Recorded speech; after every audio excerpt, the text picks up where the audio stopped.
미래 세대를 위한 지속 가능한 사회로 전환하는 겁니다. 현재와 미래의 우리 국민들이 직면한 삶의 문제들을 해결하는 공약을 통해서 동료 시민들 사이의 연대 의식을 강화하고 공동체 가치를 회복해서 모두가 함께 잘 사는 동행사회 실현을 목표로 했습니다. 그 첫 번째 공약으로서 오늘 저출생에 대응 공약을 동료 시민 여러분들께 배달하고자 찾아왔습니다. 저출생 문제는 잘 아시다시피 국가 소멸 우려까지 언급되는 미래의 문제이지만 청년과 아이 키우는 부모들의 삶에 대한 현재의 문제입니다. 혹시 모르실지 모르지만 제가 전직이 법무부 장관이었거든요. 이민과 이런 저출생 문제에 대해서 깊은 고민을 했는데 이렇게 국민의 힘에 와서 이 문제를 거시적으로 풀 수 있는 기회를 맞게 된 것에 대해서 대단히 기쁘게 생각합니다. 우리 국민의힘은 저출생 대응 특별회계를 신설하고자 합니다. 대한민국 미래가 걸린 우리 사회의 가장 시급한 문제를 해결하는 일에 우리 국민의 소중한 혈세 특별회계를 통해 적극 투입될 수 있도록 하겠습니다. 특별회계 재원에 대한 궁금증이 있으실 텐데 저희는 고용보험기금의 일정률과 기존 조세 수입 중 일정률 그리고 일반 회계 전입금을 중심으로 하려고 합니다. 두 번째로는 여기에 있는 것처럼 일하는 부모에게 아이와 함께할 충분한 시간을 드리겠습니다. 아이 돌봄의 소중함을 엄마와 아빠가 함께 나눌 수 있도록 하겠습니다. 모름지기 개념 규정이 중요한데요. 저출생 문제 해결을 위해서는 문제에 접근하는 이름부터 바꿀 필요가 있다고 생각을 했습니다. 출산 휴가를 아이 맞이 엄마 휴가로, 배우자 출산 휴가를 아이 맞이 아빠 휴가로 바꿔서 출산이라는 단어가 주는 사회적 부담을 우리 사회의 소중한 가족이라는 가치로 전환하고자 합니다.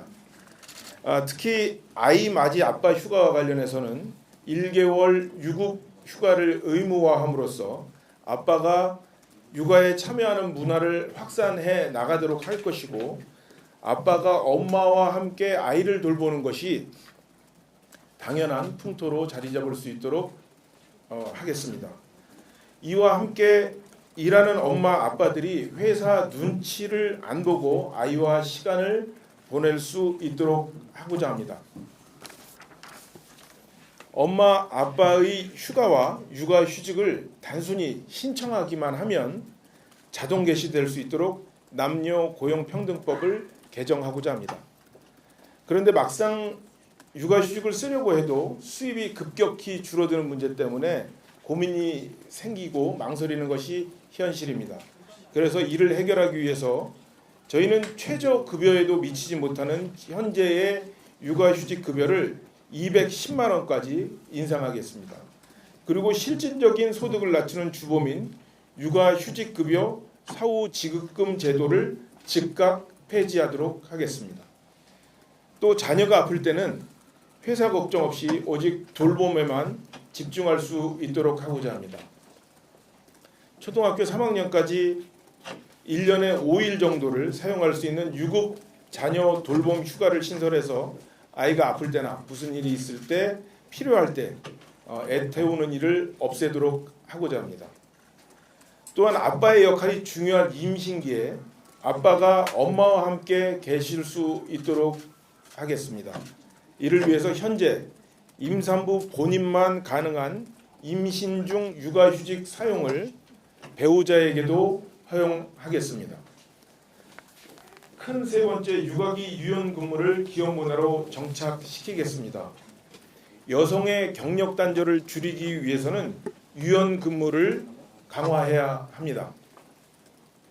육아기 유연 근무는 그동안 직원 복지가 상대적으로 좋은 일부 대기업의 전유물이라는 인식이 있었습니다. 우리 국민의힘은 기업 규모나 업종에 관계없이 모든 근로자가 육아기 유연근무 제도를 자연스럽게 사용할 수 있도록 누릴 수 있도록 하겠습니다. 첫 번째로 기업의 특성과 근로자의 선호를 고려해서 기업별로 육아기 시차근무, 재택근무, 근로시간 단축, 혼합형 하이브리드 유연근무, 아이돌봄 서비스 지원 등 육아기 유연근무 지원을 근로계약서와 취업 규칙에 의무적으로 명시하도록 하겠습니다. 먼저 대기업과 일정 규모 이상의 중견, 중소기업부터 의무적으로 시행을 하도록 하고 의무화 범위를 단계적으로 확대해 나가겠습니다. 이와 함께 육아기 근로시간 단축급여에 대한 상한도 인상하겠습니다.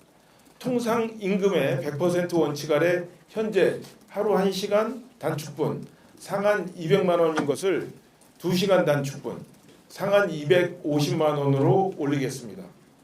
또한 기업이 앞장서서 근로자의 육아를 응원하는 문화를 만들도록 하기 위해서 기업 규모에 따라 단계적으로 육아휴직 및 육아기 유연근무 지표 등을 공시화하는 것을 의무화하겠습니다. 이 4번은 중소기업의 대체인력 확보 어려움을 확실히 해결하겠다는 게 저희의 주요 공약 방향입니다. 이 대체인력 구직자들이 보통은 중소기업의 경우는 많이 지원하지 않는 그런 문제가 있습니다. 아무래도 중소기업은 대기업과 달리 단기간 계약이라던가 상대적으로 임금이 낮기 때문에 중소기업과 스타트업은 대체인력을 구인하는 것이 매우 어려운 상황입니다. 이 대기업과 비교해서 중소기업의 낮은 육아휴직 사용률의 원인이기도 합니다. 국민의힘은 중소기업 대체인력 채용된 근로자에게 채용 인재 인센티브를 지급하도록 하겠습니다. 이를 통해서 경제적 유인을 높이고 중소기업 대체인력 공급을 대폭 확대하겠습니다.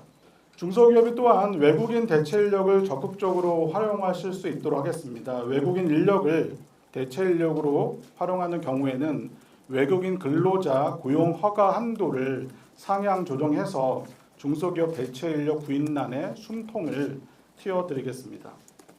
또한 산단 차원에서 파견 근로자를 원활하게 사용할 수 있도록 하겠습니다. 각 지역 산단을 중소기업 맞춤형 일가정 양립 산단으로 육성을 해서 산단 내에 육아휴직 근로자에 대한 파견 근로자 사용을 적극적으로 지원해 가겠습니다.